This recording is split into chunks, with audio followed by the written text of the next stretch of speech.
Yeah, here we go. Back again. It's your boy, Willy Buckets from the corner. Splash. And your boy, JD. Back in the house with JD you. the lead. Here we go. Back in the house with you. It's your boys. We are here to discuss a little NFL draft. Winners and losers. You know, yes, sir. Detroit did well. I like what my Bears did. We're going to talk a little NBA basketball. We're down to just a few teams. And maybe we'll end it with baseball. Because I just found out a couple seconds ago as I'm looking at baseball that this weekend is the Crosstown Classic in Chicago. It's the Cubs versus the White Sox. And I love gonna be a lot of fights. It's yeah. Probably some fights, probably some drinking, definitely some drinking. And I like how they started doing it in the city. They'll have 2 games on the north side, and then they'll have 2 games on the south side. Oh, sick. Yeah, it's pretty cool. It's pretty cool. I love it. I love Chicago baseball. We'll talk about that. But first, let us get to some NFL draft. Well, I think your Lions crushed it. Let's discuss. Let's talk about what's important. Let's talk about what's important. The Detroit Lions. They are a wagon. We're going to the playoffs. We're winning a playoff game, maybe 2. Maybe. The boys are buzzing. The Williams kid is a stud. That dude's a stud. Yes. Aaron Rodgers even said he's the most NFL ready. Dude, Aiden and we'll touch on Green Bay just sucking again at drafting. They blew it. They basically, I guess Green Bay went to the draft and with no plan. They're like, should we just draft everybody from Georgia? Let's just draft everybody from Georgia.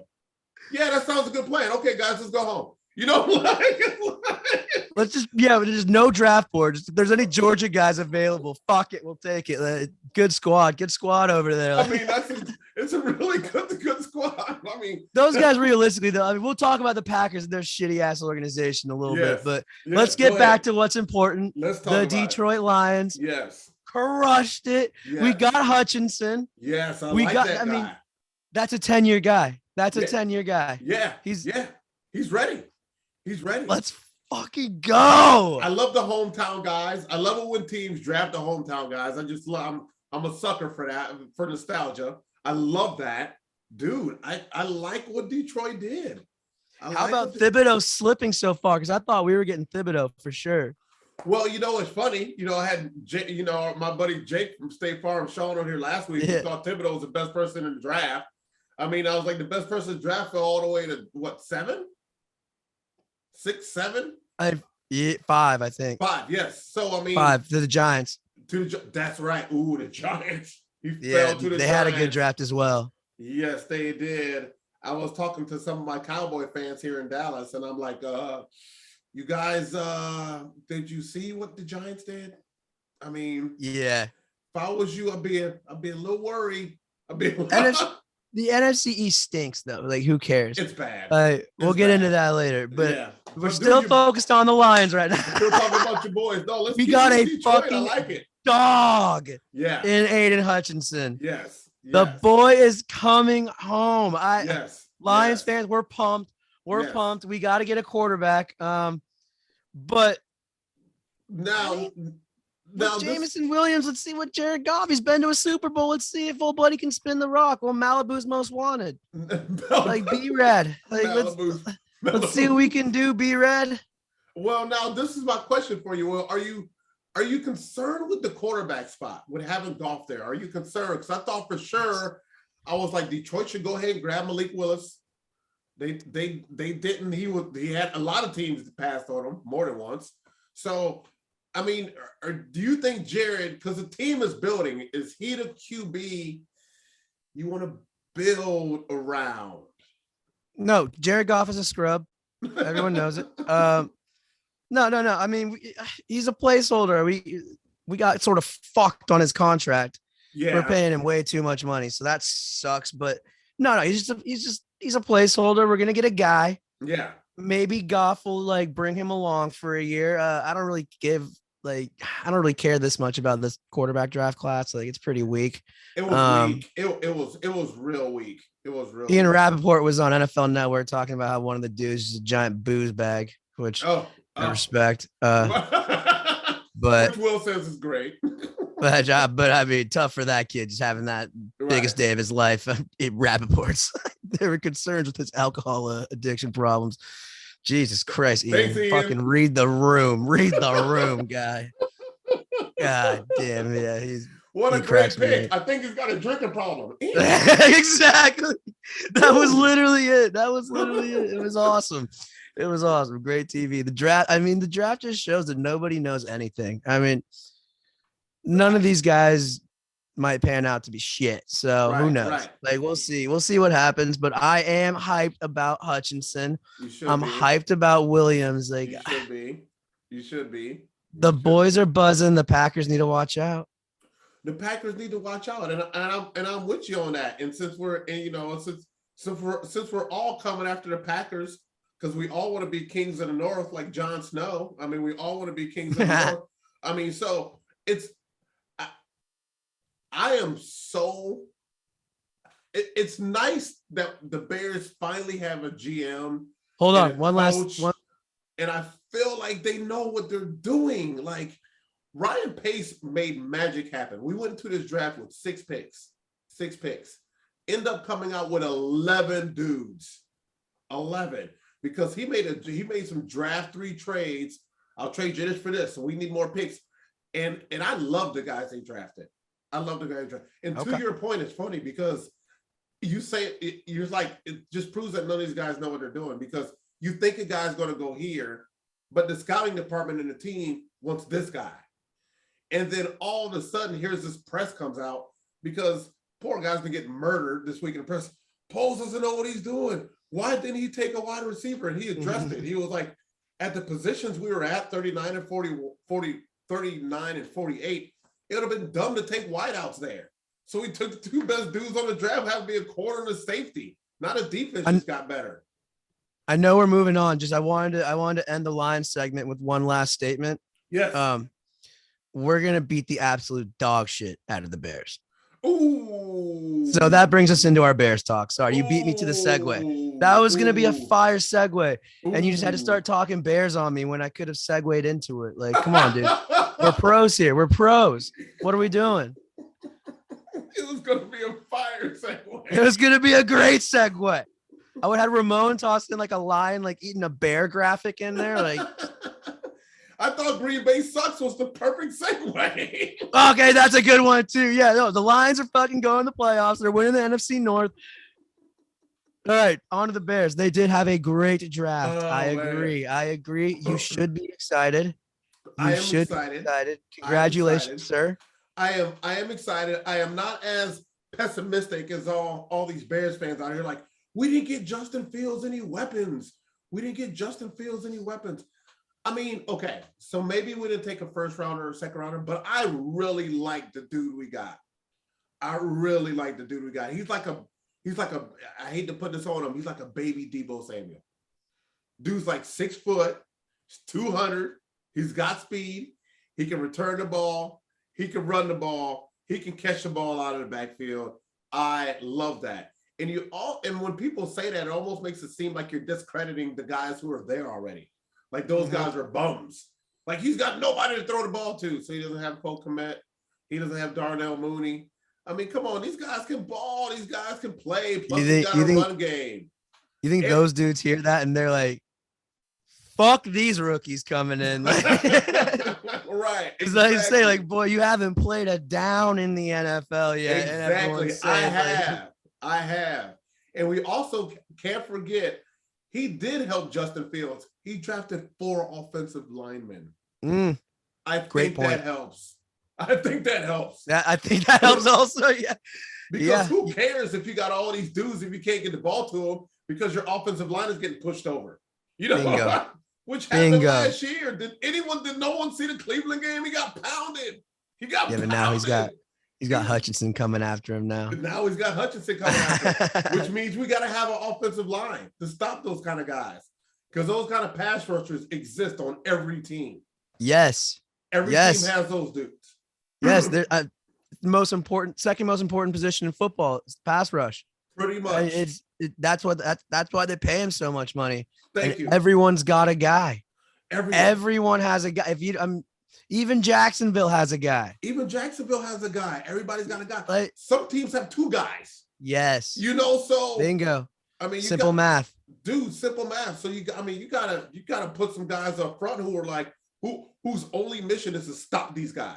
Yeah. So you're over there. You draft these crazy offensive linemen. It's like there's a pit bull behind the fence, and the offensive lineman is like, let him out. Let him out. I got it. I'll block him. No, it's cool. Like that's a crazy mindset to me. All right. What we did is so disrespectful too. Like, I mean, those are professional athletes. Like, I don't think that they're wanting to let the guy just go right down and like sack the quarterback. They're trying to get paid. They're trying to get the next contract. Like they are. Let's tone it down a little bit. Like those are professional athletes. Like they are. But yeah, no, the ones they had stunk. They're professional athletes, but the ones they had stunk. The offensive line was not good. It was. You need Kyle Long back. Oh man, I would love to have Kyle Long back. Come on out of retirement, Kyle. We'll take you back.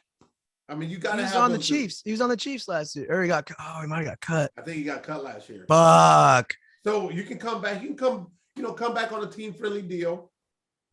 Hell yeah. Maybe we'll hire team-friendly deal. Make sure it's a team-friendly deal. JD says, like, don't ask for too much, goddammit, but we would love to have you back. Just don't fuck it up for everyone else.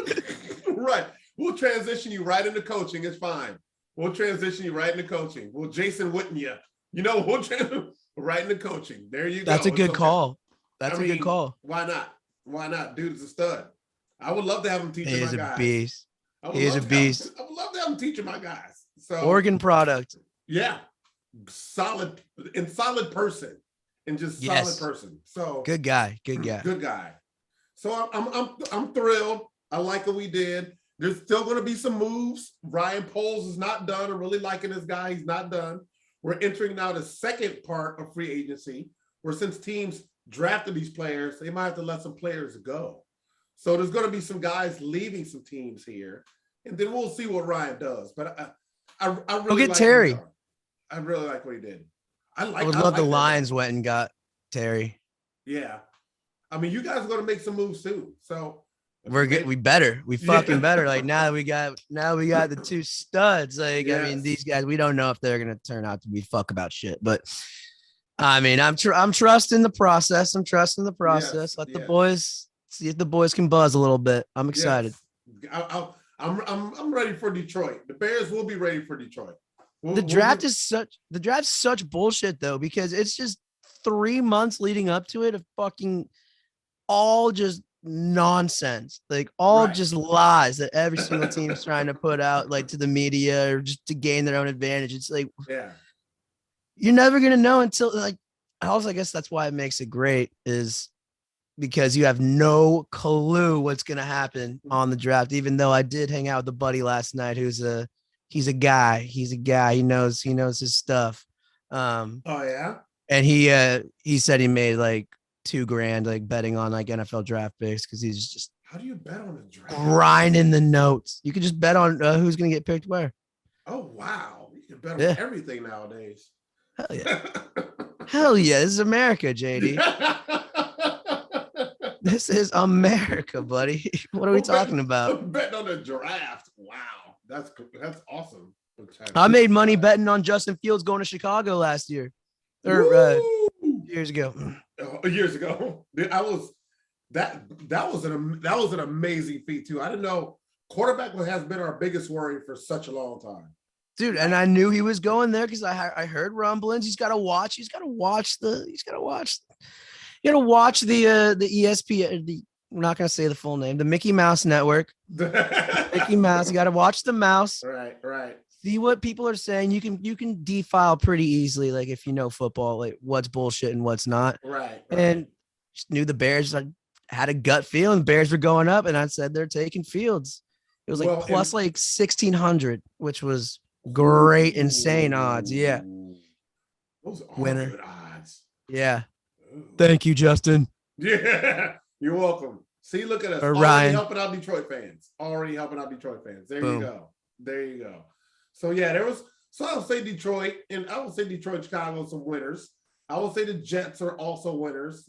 Great draft. Both teams in New York, winners. They did a great job. The Jets, I feel like, drafted everyone. Yeah. I think that there's going to be a switch. Like, I think the Jets are going to be good pretty soon here, which is ridiculous to say. I kind of want to slap myself in the mouth for saying that, but I think the Giants are going this way, though. I mean, but the Jets clearly have better QB play, and that already puts them ahead. Well, I don't know. You don't like Danny Dimes? Little gazelle that like fell over himself when he was about to score a 70-yard touchdown. Dimes, more like Danny Canadian Nichols. You know what I'm saying? I mean, boy, he's just Danny Fines. Losing all the money. Exactly. Dude, he's not the guy. He's not the guy. You don't think so? No, he's not the guy. I mean, because it's not like that team doesn't have really good weapons. You have weapons in a wide receiver spot. You know, it doesn't help that Saquon Barkley's been hurt, or else all Danny would have to do is do this the whole game. Fine. You know, and that would cover up some of his deficiencies. But I just don't know. He doesn't seem like the guy, man. And you know, the Giants, they had Eli for years, so they're used to success. What trait do you think that he's lacking? Like, what's not making him the guy? I don't see him as someone who can, in the final seconds, like take over the game and win the game for you. Bingo. I was gonna say, I think it's mentally. I think mentally he just doesn't have. I don't think he doesn't have the ability to be able to take a 2-minute drill, go down the field, and just dissect even like simple. Because in 2-minute drill, we got simple defense out, right? Right. Like we're scrambling just to get lined up. Right. Probably playing cover 2. Right. So if you can't even take your team down the field and deliver that, or have the confidence to be able to trust that your instincts are correct. Right. I think that doesn't make him the guy. He's an athlete. Right. I mean, Buddy can run. Right. I mean, he can run, he can throw the ball, but it's all between the eyes, in my opinion. Well, and to your point, it's not like the Giants haven't set him up for success. You have some really nice pieces on offense. I like Evan Ingram a lot. I like Kadarius Toney, although he's kind of a head case. I like Saquon Barkley. Like I like the dudes that they have around him. You just said you need Saquon out there. You need Saquon out there, which I think has hindered him. Could it be a coaching issue though? Well, how do we feel about what the coaching in New York? The Big G. It seems like they have a good coach now. You know. I feel like that's also been a problem for the Giants over the last few years. They haven't been able to find a coach who sticks around. Fucking Ben McAdoo. Right. And when you show up in New York, you're on a real short leash. You got 2 years to be successful, or you got to win now. You go. Yep. They just expect you to. But why is that though? Why is ownership not like? I mean, their owner goes around and talks about like how he wants to win right now all the time. Why not go through the hiring process, do your due diligence, find the right guy, and give him 4 years? Well, and I think that's what it is. I think when they hire people, they're unsure about you. Exactly. Exactly. To your point, I think they're hiring. I don't know what their hiring process is, but it's like they hire people they don't trust. You know, and I don't understand that at all. Get the right people in your building, because it starts with the people that are going. And a lot of these teams use just like outside third party contractors to go through like the hiring process. And that's just, I don't know. I mean, if I had $1 billion, I guess I'd Mickey Mouse it also, but I'd like to win some goddamn games. Right. And I'd like to bring someone in here who has some staying power. Yeah. So I don't have to look for a coach every 2 years, because that brings dysfunction to your organization. You can't build. So every 2 years, you got new guys picking your draft, and there's no consistency, and that trickles down to your team, and they're like, well, I'm not going to really ball out hard, because who cares? This guy's not going to be here next year. I might be gone too. Who knows? So it's one of those things like, oh, we got to fix this. Oh my God, I got the upgrade running out of time Zoom again. Oh my God, we haven't even got into the NBA yet. Shit. Oh man, Might just strictly just be a football show. Football podcast. How much time we got left? How much time we got, JD? We got 10 minutes. We're gonna 10 minutes on the clock. We're gonna stick with football. We're gonna stick with football since we're already here. We're gonna stick with How about DeAndre Hopkins doing a ton of fucking drugs, I guess? Dude, no, I'm just kidding. That was not that. He did not deserve that. He did not deserve that. Just eating all the PEDs. Well, and you know what's, and Arizona's kind of starting to turn dysfunctional a little bit. Arizona's kind of starting to turn a little bit dysfunctional. They went on draft weekend and they went and got Kyler Murray's boy, Kyler from Allen, right here. Texas high school legend. Yeah. They went and got Marquise Brown. They went and got Hollywood Brown. Yeah. Because they want to keep Kyler there, which is smart. Do whatever Kyler says. Yeah, I would like to keep Kyler there. Yeah, do whatever he says. If I'm the owner, I'm definitely keeping that guy. He's you might just want to LeBron. You might just want to LeBron him at this point. Here, who do you want on the team? Who do you want on the team? That was the issue, though, wasn't it? Yeah, I think they're not. I don't understand these organizations. And this is the one thing I read about Ryan Poles, and I give him props for. When you have a stud QB like that, you have to go ask him, hey, dude, how do you think we can improve this team?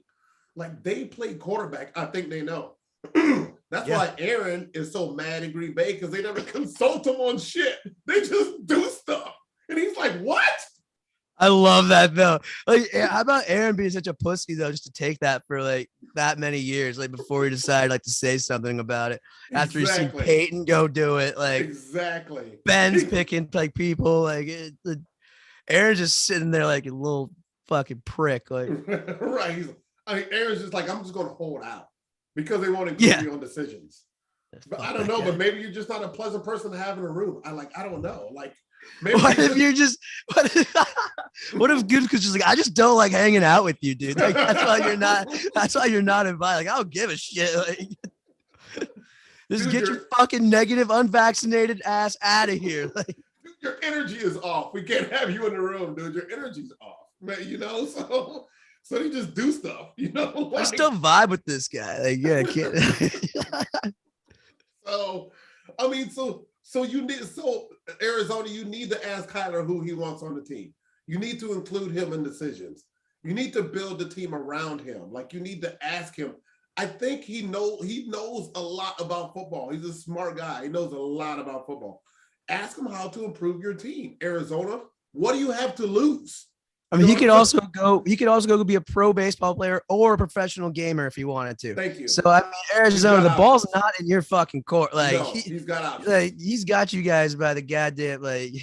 He could drop that football tomorrow. Yes. Pick up a baseball bat and be fine. Yes. Or a fucking Xbox controller and make millions of dollars. Exactly.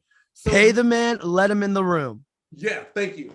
Make sure everything he says to do, you do. Yeah. You know? Yeah. Oh, Kyler wants offensive lineman. Go get some offensive linemen. Kyler needs a tight end who's 6'7", 380. Go get a tight end who's 6'7", 380. Like make it happen. Do that for your team. Sean McVay actually talked about this recently in an interview about, I forgot who did it. That's bad. Not giving credit to the source. Sorry. It's bad journalism. We're journalists. But he talked about how ownership is huge. Oh, it was Peter Schrager was reporting it. Yes. Our boy Schrags. Our boy Schrags. What's up, Schrags? Come be on What's the show. up, Schrags? Did you see the picture? Did you see it? Yeah. JD and Schrags. Oh, look Schrags, if you see this, JD. Schrags, if you see this, that was a wild night. That's why I look like a crackhead in that photo.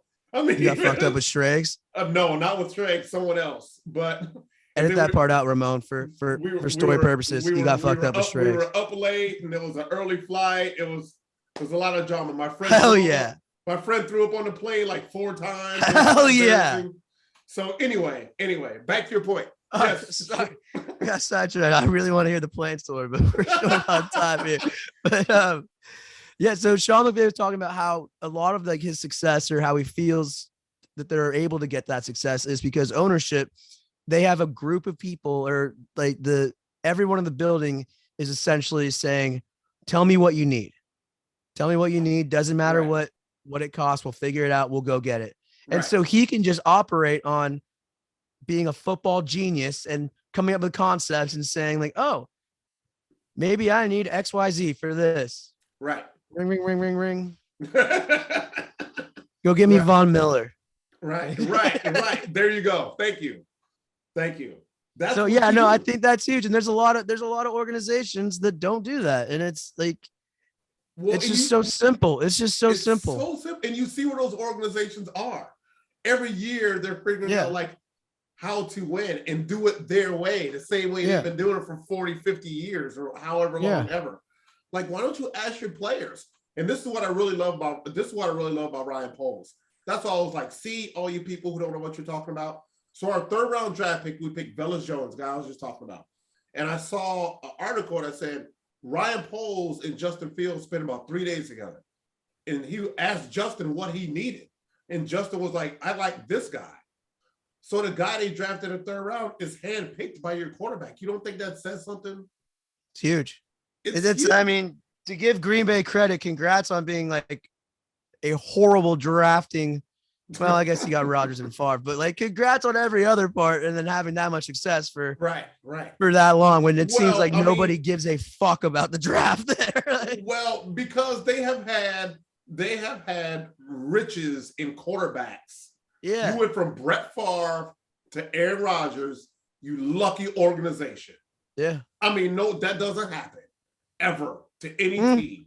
You don't have a Hall of Famer retire and then you replace it with another Hall of Famer. Maybe the Niners, who did it with Steve Young. I was about to say, yeah. That's the only team I can think about. But everyone else, you have a Hall of Famer, you suck for 10 years, and then you finally get a quarterback. You don't go back to back. So that's what I'm saying. They just mail it in. They're like, we nailed this. Like we nailed this twice. Like we're good. Like our resume speaks for itself. It doesn't matter what the fuck we do after. Like we can say that we got Rodgers and Favre. Right, back to back. So Jordan Love, if you're listening, boy, you don't just have one. You don't have one pair of shoes to fill. You got 2 pairs of shoes to fill. Jordan Mickey Mouse Love. Jesus Christ, that guy stinks. Good luck. So yeah, so with that being said, Green Bay they don't consult. And then what happens after the press conference, or after a draft, people in these press conferences ask them about these picks, and they're like, well, I do blah blah blah blah blah blah. Yeah. No, they sound like idiots in their press conferences. It's awesome. Like, it's hilarious. And like I said, they just don't give a fuck. Right. Like, I'm pretty sure that they're just, we got Rodgers, we got Favre. Don't talk any shit. Right. We've won the NFC North like 20 years in a row. So yeah, whatever. We're going to win again this year, whatever. So no, the Lions are winning it. Yeah. I actually think this is the Bears year. With the picks we made, yes. And you watch, we're going to find some diamonds in the rough in that undrafted free agent market. You watch, we're going to find some diamonds in the rough. You watch. Fields is going to take that next step. He's going to make the Pro Bowl. He's going to be one of the top QBs in the league. It's over for the North. It's over. And Will, I love you, but it's over for Detroit. It's over for Green Bay. It's over for Minnesota. It's over. It's ours now. It's ours now. We've waited. You're the worst shit talker I have ever heard in my life. Long enough. We had to suffer through Trubisky. We had to suffer through. We're back. You got to step up like your hype up game a little bit. That sounded like the Andy Dalton speech that he gave like years ago in Cincinnati. He's like, we got to go hard. We got to go fast. Play with full effort. Come on, JD. We need some more. We need some more electricity out of here. I'll need some more electricity out of fucking Texas, because apparently they had none of it a couple months ago. For the next show. I'll work on it for the next show. So we mailed this one in, boys. We mailed this one in. We had it. Ladies and gentlemen, we had an issue before we got to actually get recording. We did. We had a major headphone issue. We'll save that. We had an issue. We'll save that for the next show. We'll just promise to do another show in a few days. We'll just promise to do another show in a few days. Another episode, a couple of days this week. Yep. Yeah, we'll promise to do it. And so all you people out here, make sure you listen and subscribe and tell your friends about This Life Deez Sports with your boy Willy Buckets from the corner. Splash.